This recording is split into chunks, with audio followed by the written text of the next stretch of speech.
morning, AD.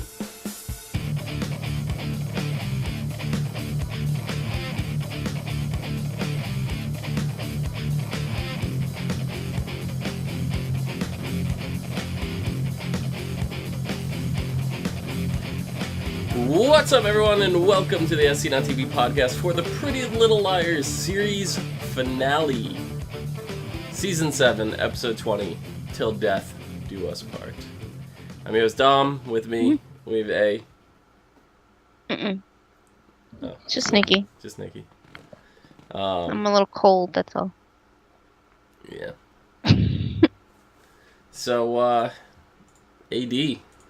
Alex Drake. What's your opinion on that?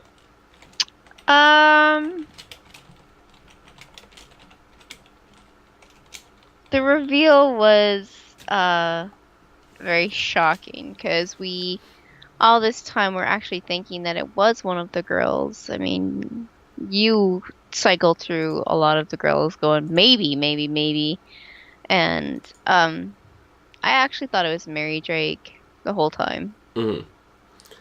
Technically not wrong. No.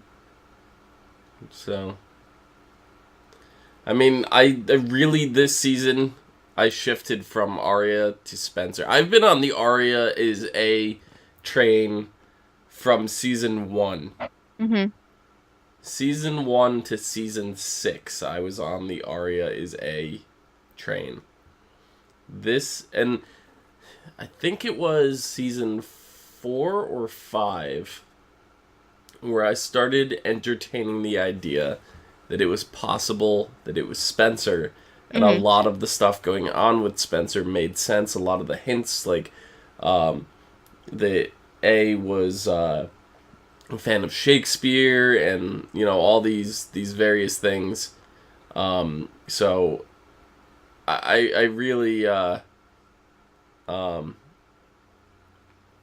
really kind of put forefront this season that it was Spencer, because with Arya playing on the A team, she wouldn't be working for herself, so No.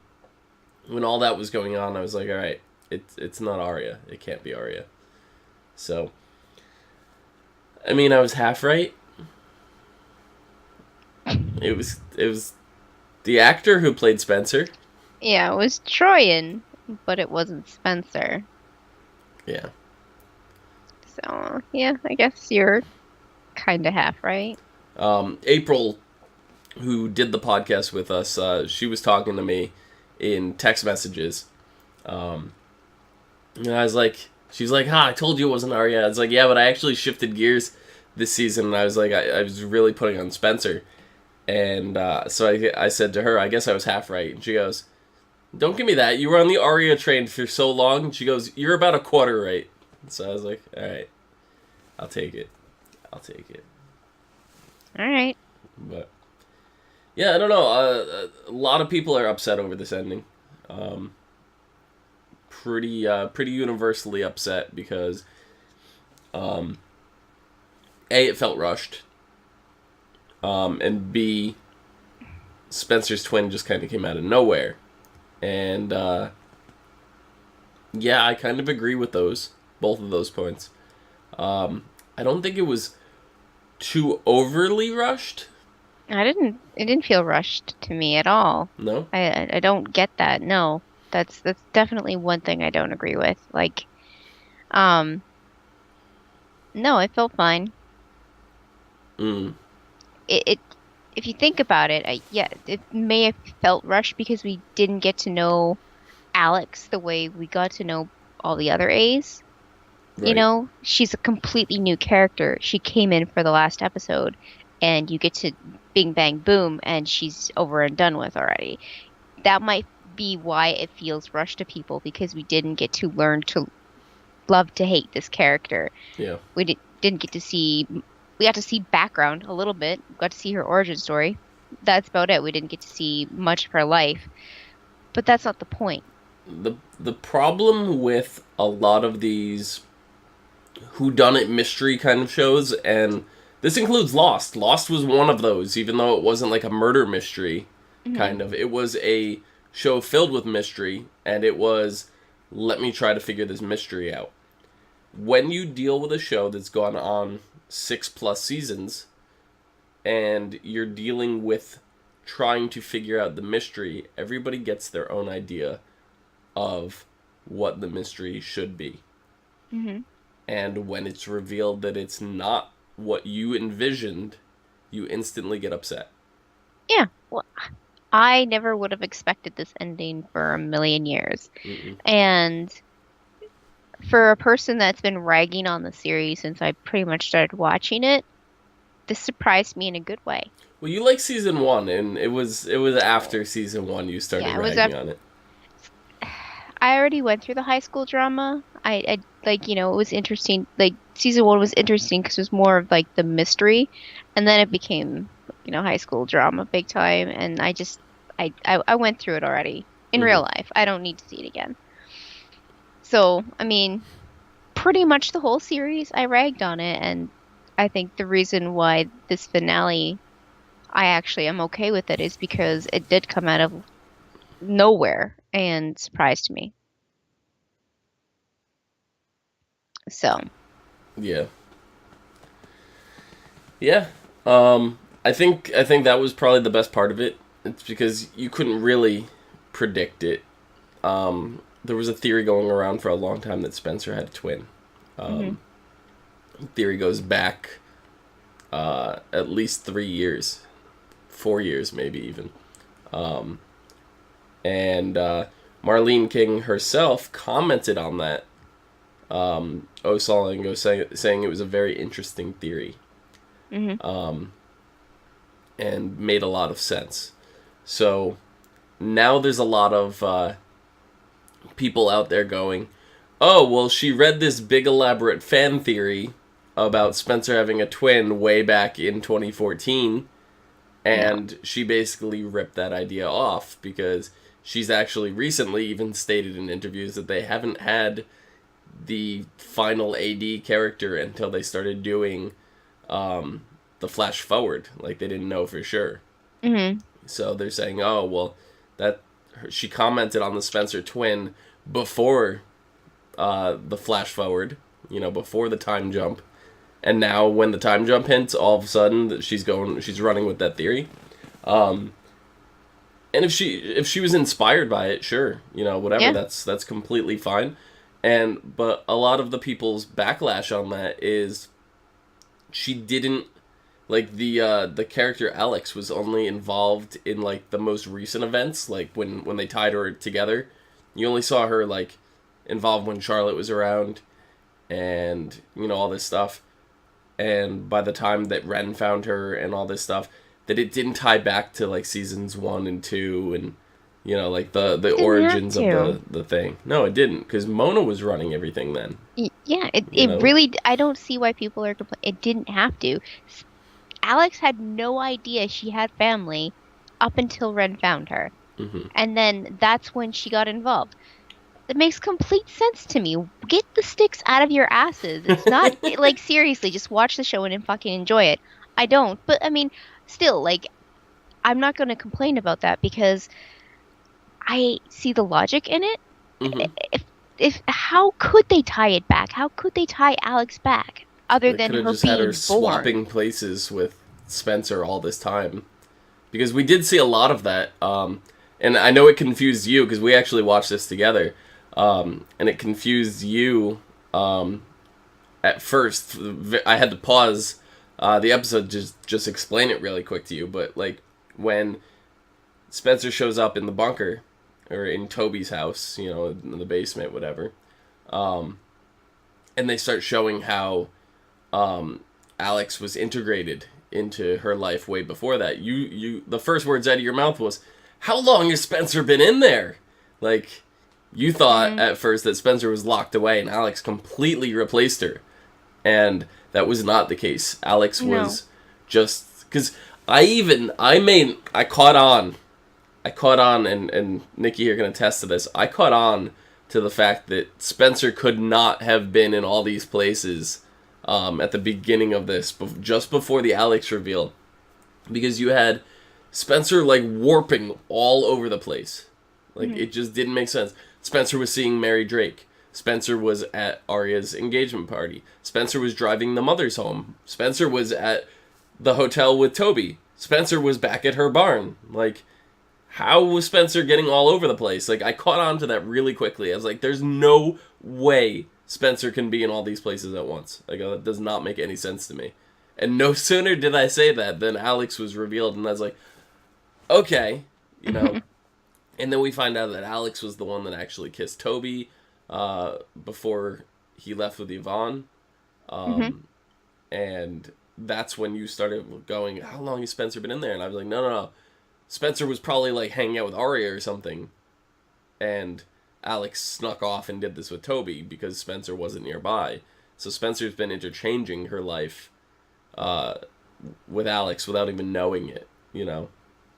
And it's probably only started since, Charles died. Yes. Yeah. Charlotte. Yep. That's when it was revealed, because they showed you when Alex left London. I mean, when Charlotte left Alex there in London, and then said never came home. Yeah, and never came back. Yeah. See, that's where it also comes to a point where people are like, well, how come this didn't happen, and why hasn't she been there from the very... Well, because Charlotte told her no, and she didn't need Spencer. Spencer was a terrible person, and she made her stay back in London, and then she found out Charlotte died, and that's when she took over, and that's when she became AD.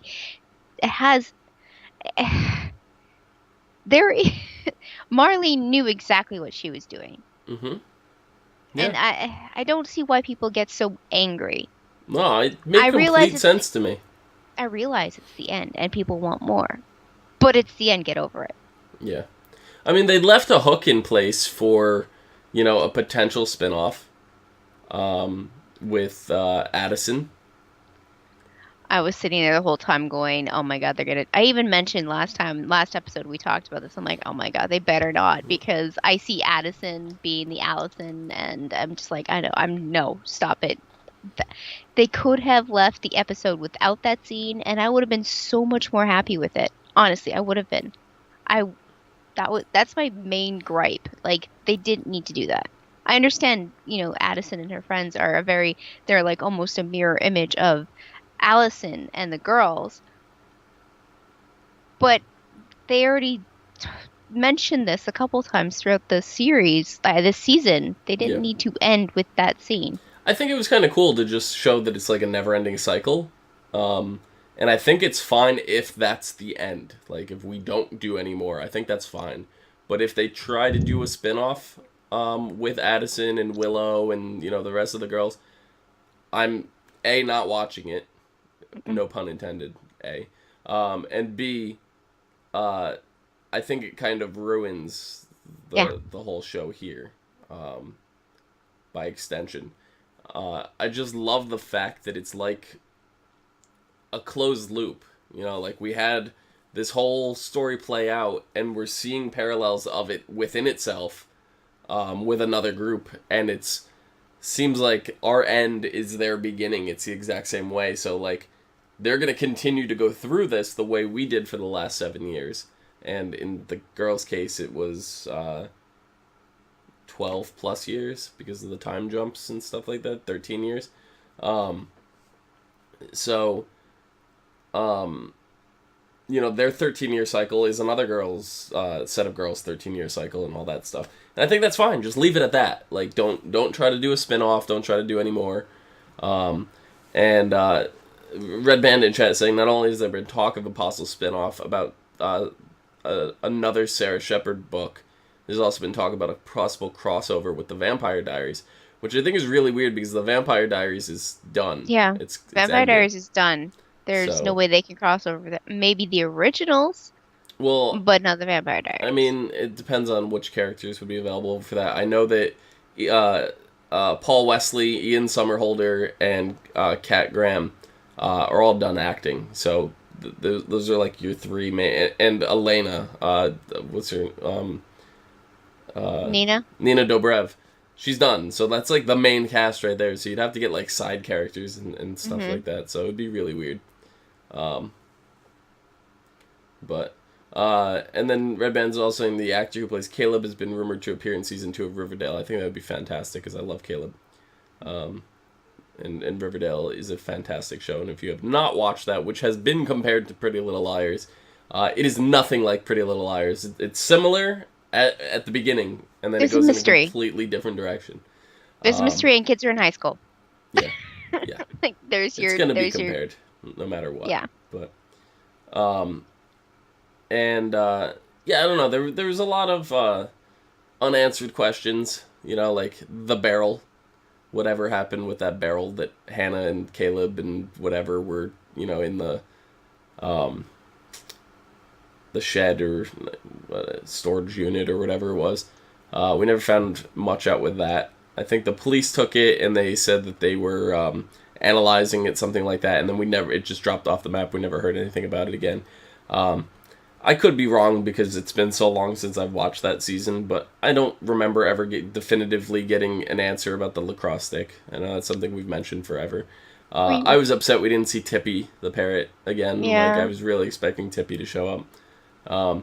We didn't find out how the moms got out of the basement. Yeah. But they addressed it. That was a hilarious scene. That equally made me laugh and made me angry at the same time. So, bravo, Marlene, bravo. You did a great job with that. Because when the mom's reference to, remember how we got out of that basement? And then they just like, let's not talk about it. It's like, really? Like, that was, I remember that because A trapped them in the basement, and then they were there, they never got out, and then we had the time jump. Like, that same episode, like, immediately. And I was like, I was doing the podcast with April at the time, and April goes, are they still in there? Like 5 years later, whatever the time jump was.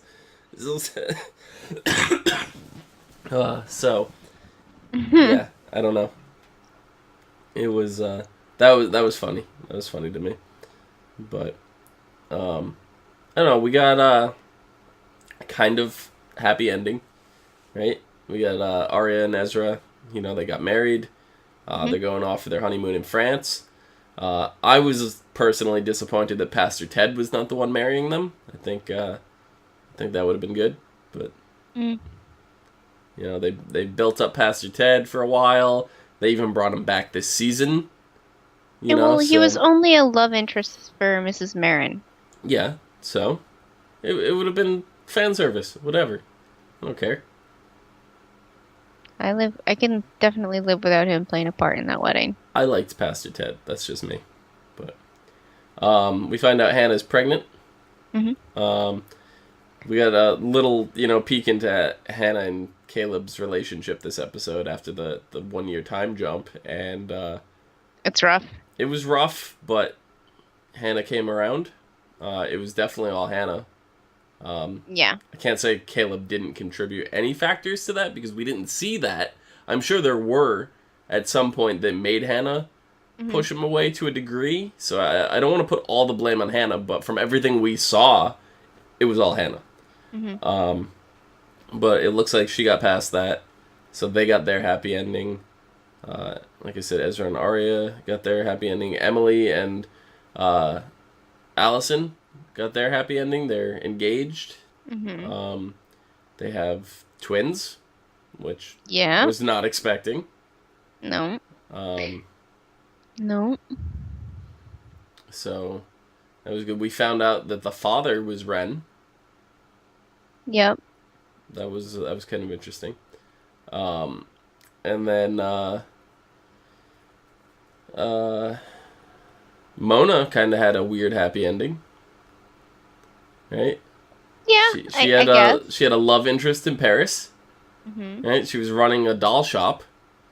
And then not only that, but we find out that she has both Mary Drake and Alex in a dollhouse of her own. And Alex is like, no, she can literally keep us here forever. She's Mona. Mm-hmm. Like, Alex knows not to underestimate Mona. So. It seems like Spencer and Toby are getting back together too, so there's that. Yeah. So I guess that's kind of a happy ending as well. Yeah. So, there's a lot of stuff about Toby not realizing that Spencer wasn't Spencer. There were a lot of Twitter posts and stuff made online. It was like a horse can recognize that that's not Spencer, but Toby couldn't. And Toby was just like the actor who played Toby, Keegan Allen, had mentioned on Twitter. He goes, "Oh, are you implying that Tobias is dumb?" Well, I agree. So. Okay, so here's something, just food for thought.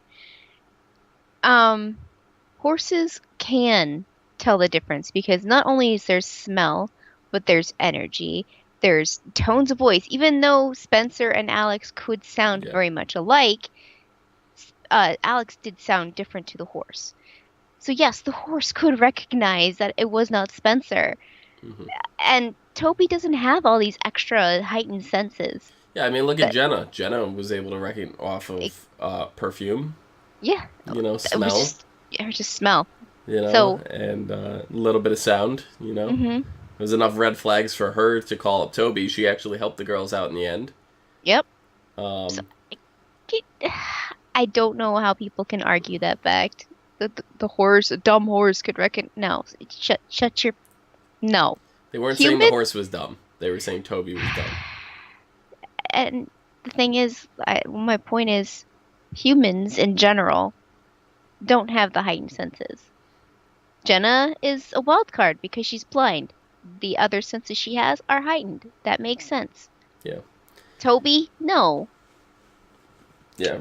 Well, Red Bandit also in chat says, the only thing I found disappointing is that there are still a ton of unanswered questions that we'll never get answers to. Like the AV club and all that, what was up with Melissa, and that was like this big thing, and it never went anywhere. And no, because that I think that whole storyline just fell apart because, Melissa moved off to London to do school, and Jason fucked off to do whatever he wanted to do, and somebody from the AV club ended up dying, and there's it's a bunch of it was a part of it, like a side story, a side plot that really just wasn't going to go anywhere. I don't know if we'll never get answers to them, because Marlene seems like the kind of person to talk the same way that the writer, I don't know her name off the top of my head, the writer for Harry Potter, Rowling, she loves to talk about the series afterwards and stuff like that. So I feel like Marlene's going to, over time, eventually spill everything. And it may not be the most satisfying way to find out, but, at least you'll find out. I don't know, they're like... We did get some answers, though, like Archer was acting on his own. Mm-hmm. That wasn't Charlotte, that wasn't Mary, that was all Archer. Archer was the one, he's the one that found Alex. Charlotte was kind of like missing the game, so... she went back to play after, all the stuff finding Archer. When we found out the purpose of the Patsy Cline songs, when Alex gave those to, or when Charlotte gave those to Alex, the record when it gave to Alex, that was the final thing that she got before she never went back to London. So we did find out about that. We found out why Jenna and Noel were working together. Jenna had recruited Noel to look for Alex. And then Alex indeed paid for Jenna's surgery, but surgery didn't work. She's still blind. So, I mean, we did get a good amount of answers. We got to see some crazy, like, the lengths that Alex was willing to go, like, having herself get shot in the shoulder. To be just like Spencer. She was obsessed with becoming Spencer. And that starts leading me to believe now that maybe she was the one spending time with Fury. Not the whole time, but during, like, the ping pong matches or something, like... No, I Because feel she like started that like was all re-bleeding. Spencer. I don't know. No, that Hmm. was close to after when Spencer got shot. So like she was still healing. A bullet wound takes a while. It's a very deep wound. Hmm. And the way she was moving around and like, the doctor tells her to keep the sling on and rest up. And she's just ripping the sling off and going off and running around and doing things. It's her own goddamn fault it started bleeding again. Yeah. It was crazy though to find out that Alex actually um, killed Ren in the end, and then cremated him and turned his ashes into the Eternity Stone, the necklace she was wearing, Hmm. to keep Ren close. Hmm. That was crazy. You get to see Yeah. like the length she was willing to go at that point. That's when you Yeah, knew she was completely batshit crazy. because he was going to stop her. Yeah. He didn't want her to do any more of this stuff because he wanted to be with her and she was just like you said, she's obsessed and Ren got in the way. Yep. So she took him out. Yeah, because Ren started questioning, like, I don't want to do that. Why, like, can you just stop, like, they'll accept you, and she's like, Hmm. nope. So, um, that, and I mean, and then we found out when Ren and, Alex were at the airport and met Ezra, that was actually Alex and not Spencer, because I Hmm. kind of questioned that last episode, and I was like, what? Like, that was really weird, like, out of nowhere, and then there was no mention of it again. Yep. So, that should have been my first tip off that Spencer had a clone, but I guess not. I don't know. I think it was funny watching Ella, which I was happy Ella made it into the finale. But Ella and Ezra's mother, Julia, Oh my gosh. You know what? In all the scenes that or Ella was Diane, in, not Julia, Di Diane. Diane, yeah. All the scenes that Ella was in, so Holly Marie Combs, all the scenes she was in this episode actually reminded me of her in Charmed. Hmm. Like almost the exact same characters, same reactions to Snob, same reactions to being drunk, and like the interactions. It was almost like a sisterhood when she was with the other mothers. I sat there and I was grinning because I really miss Holly Marie Combs. I wish she had just more play in this season. Yeah. So Yep. And finally seeing where Hannah gets her ditziness from. We got the comments with her mother, Miss I eat Marin. pizza with a fork and a knife. Yeah. And then conversation completely in another direction, and she's still, well, your fingers don't get greasy. Like, are you And the not, cheese doesn't fall off. like, are you not listening? Like, the conversation is gone. Like, that went right by, and you're still stuck on that. So now I see exactly where Hannah gets it from. So, but yeah, that was kind of cool. And then I guess in the end, Mona outsmarting AD not only by the dollhouse. I'm not talking about that reference in Paris, but I'm talking about how she played AD of I'm gonna work for She you, but I'm actually yeah. gonna I'm gonna double cross you. Yep. Because all So, she cared about was mainly Hannah, but she did care about the other girls too because Hannah cared about them. mhm.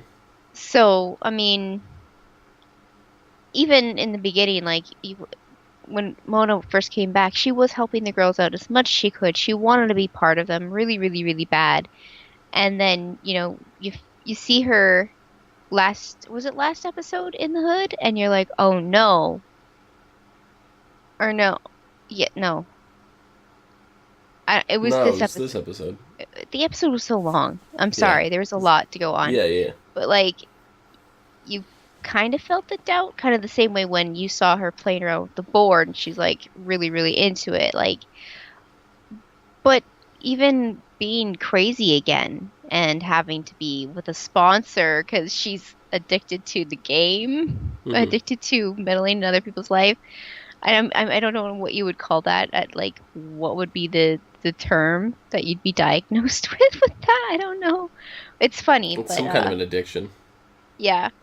Um, But just this just made me like love Mona even more because, like I've said, Mona is my absolute favorite character in this series. Well, because you originally saw Melissa, but that ended up being a Melissa mask, and that was Yeah. Mona, all that stuff, and like that was crazy because I was like, wait, 15 minutes into the episode, and we find out Melissa's AD, like what? Like that. I was Yeah. like, that was weird, but no, and then.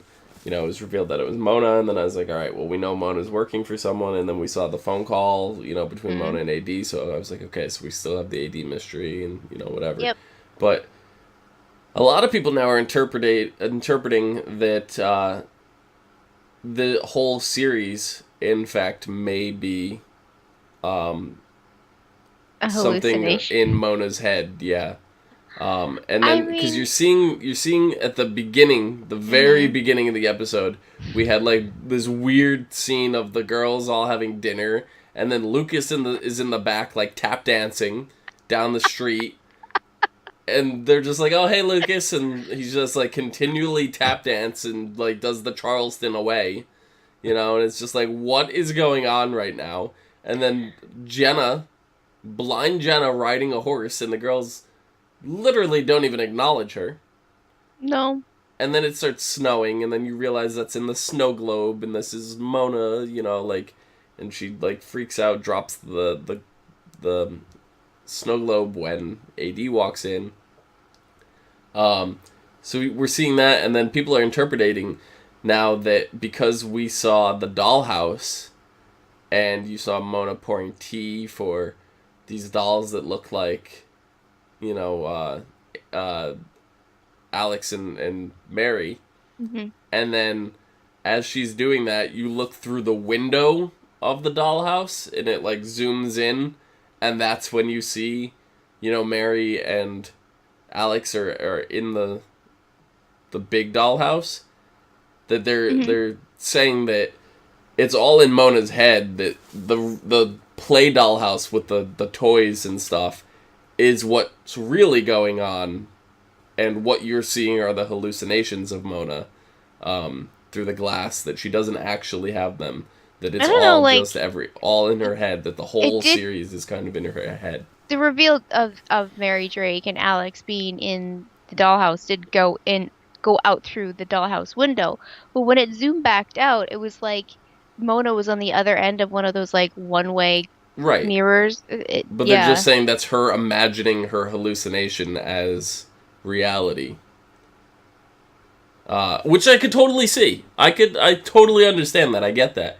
I personally don't buy into that theory, but Mm-mm. I could see where it's coming from. And if Yeah. Marlene was like, okay, that's exactly what happened, then I'd be like, okay, I see it. But I personally don't feel that that's what's going on. But if that's the case, that would mean the entire series could potentially be a hallucination of Mona playing with dolls. That she played this whole thing out. Which is possible. And that makes things really interesting, but, kind of takes away. But I like the fact that that was not answered, that was not addressed, and may or may not ever be addressed, because that leaves stuff open to interpretation. If somebody wants to believe that, they full well can, and they may never be wrong about that. So, Okay. I like that it's open like that, But did you catch Marlene interjecting herself into the show? A lot of people are upset Yep. about that too. Why? It was not even a. I'm seriously, people. It's because it's like the same way people get mad at M. Night Shyamalan when he throws himself into all his movies. What about everybody goes, oh, Stan Lee got it? No, you Stan Lee's guys. not directing the movie. I know, That's but different. he still has like created all of these characters and the stories for them. It's still kind of the same damn thing. Mm. I don't see why Marlene's part in this really minuscule part in this freaking episode causes people to fucking have aneurysms. Like seriously, calm your shit. Yeah. You're making me angry. I Stop thought it it. was funny because, I thought it was it's like the great. wedding's going on, all the phones are ringing, you're like, well, A's taken care of, like, what's going on, all the girls, everybody's looking around, and you find out it's the photographer in the back of the room. And she's just like, like she was scared, whatever. And she got her little shush in, just like, all the girls. And what you guys don't know is when me and Nikki watch this every week, since this season anyway, since they started doing, or maybe last season, when they started randomizing which girl shushes, we always try to guess before it's done and see who got it right. And I said they're either gonna start with Arya, because Arya's been the primary shusher of the title card for pretty much the whole show. It's just like the last season. So I said they're probably gonna go back to their roots and do Arya again. Or I said, because I really think it's Spencer, that it's gonna be Spencer. So I kind of copped out and gave two answers, but Nikki's response was, they're all going to shush at the same time. Mm-hmm. And I was expecting like a montage of them all like one by one shushing. And nope, the camera didn't even pan, didn't even zoom out. It was just the shot of all the girls shushing over the casket. And I was like, oh, damn it, Nikki, you were right. Yep. So I thought that was kind of cool. But yeah, I mean, they tied up Toby's house, like who bought the house and, all that stuff. Having that weird underground, not underground area was kind of creepy. But I see it that was as... underground. All of it was underground. I know, but I'm saying not underground because it made it to look like it wasn't underground. Like it was like a cement dome painted like the sky. Yeah, okay. I totally get that. Like, yeah, that's what I mean by underground, not underground. But what was the purpose of that even? I think the purpose of that was it was made to, if Spencer started to behave, it was made to like bring her somewhere where she thought she was outside to test her. Okay. Like if she tried to run away, that she couldn't go anywhere. Mm. It was like Alex's plan, like down the road, if Spencer seemed like she was cooperating, it was like a test kind of thing.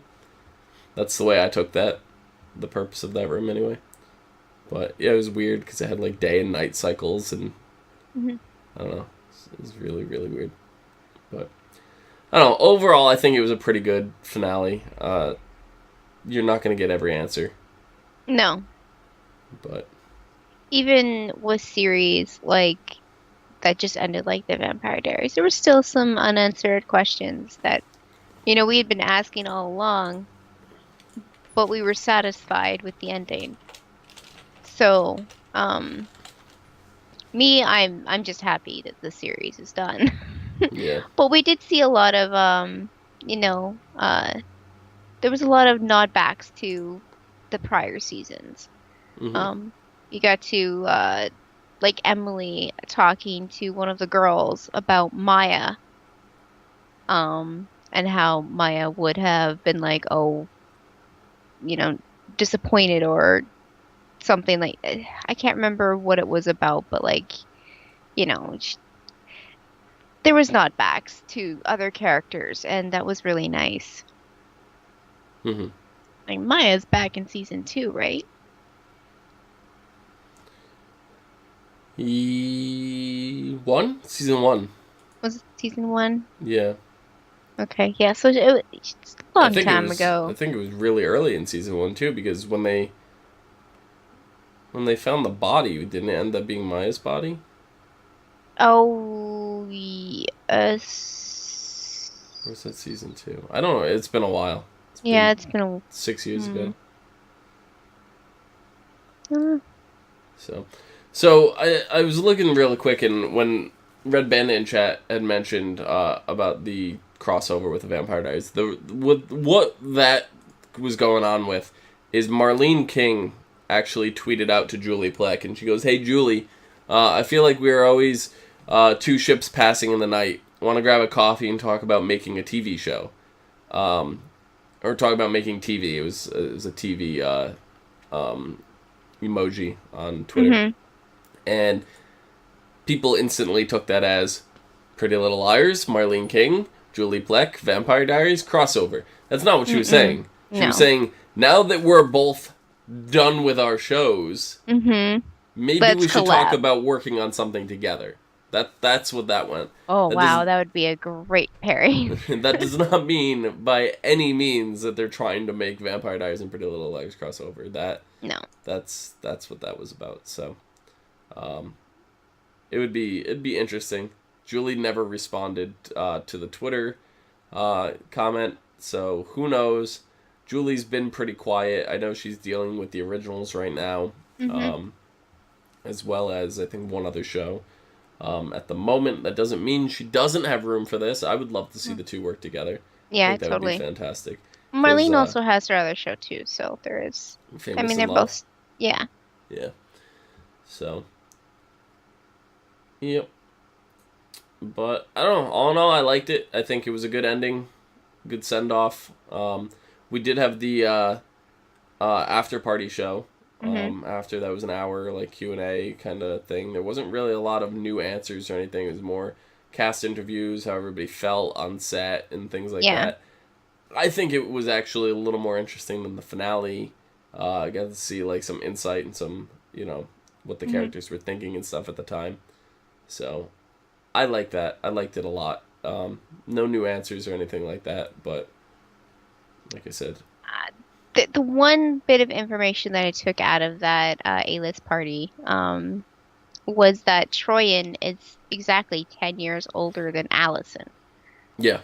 Or Sasha? No. Yeah. Yeah. Sasha. So I was like, when they said that she was literally 12 years old when they first filmed on set with Sasha, I was like, what? She doesn't look 12. She looks 15. But yeah, so that would make her like 19. 20. No, I think Troyan's 32. So it would make Sasha 22. That can't be if she was 12 at the pilot 7 years ago. Oh yeah. I don't know. Cuz Troyan's older than me.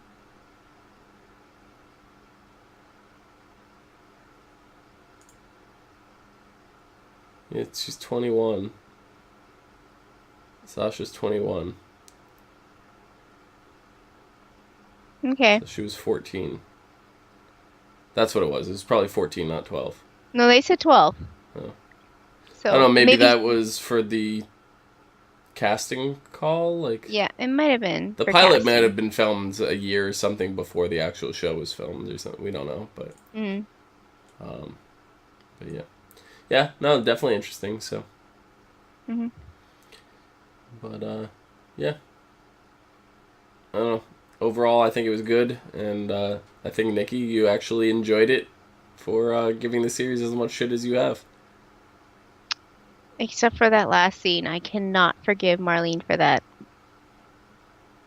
If you would have left that scene out and maybe gave... You mean with the girl, Willow, and... Yes. Addison? Yes. I didn't need to know any of that. That's all done. Just give me more of everybody reacting with the babies, having fun, being happy, maybe a little bit of Arya and Ezra in France or something, Ezra, Arya, and Arya's ugly cry. Oh, that was a hilarious scene because he was trying to save himself from digging a bigger hole, but he just kept doing it. But it's whatever. Yeah. All right. Well, that is done. If there is in fact a Pretty Little Liars spinoff, you can be rest assured that we will not be covering it. Unless it's a completely different part of like a genre or something. If it carries on with the girls that they did in the scene at the end of this episode, then no. They did say that, in maybe 10 years or something, yeah, would the girls be open for a reunion? And Troyan Spencer, she stated, if it makes sense for our characters, sure. And I think that'd be great, like a TV movie, something like that in 10 years. If it works out, I watch it, whatever. So I think that's that. Nikki, where can the people find you? On Twitter at LadyVenom24, LadyVenom24. And you can find me down below at Phenomedom, Phenomedom. And you can find us all and more on Facebook, Gmail, G+, Twitter, MySpace, and right here on YouTube at /ASOTV podcast for some more podcasts for some of your favorite TV shows, games, and movies. Until next time. See you guys later. Next time. There's no next time. There is no next time. But there is other shows that we do, so you can follow those and go watch that. Till next show. Till next show.